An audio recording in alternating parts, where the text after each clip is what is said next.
How to create accounts. Under Manage session, click on Accounts.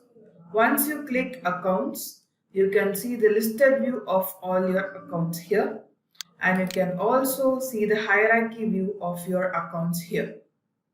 Now I'll showcase you how to create accounts.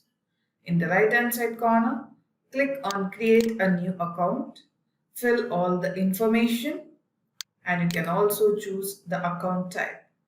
Once you click Save, this will get reflected in the account session, under which we do have few button options available.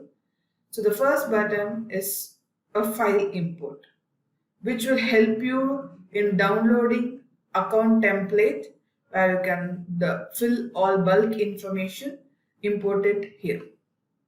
The next button helps you to see the history of the imports. Coming to the next button, while clicking here, you can actually download your account summary. Finally, the YouTube button. So just by clicking here, it will help you to create accounts. Thank you.